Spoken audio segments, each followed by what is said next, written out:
white team, the Red Arrows!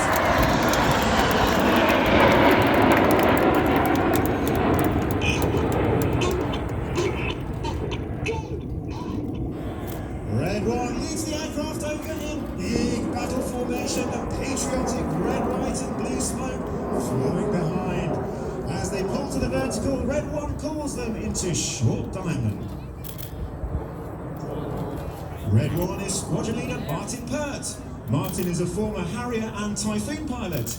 He's flown as an instructor on the Hawk and is in his second year on the team.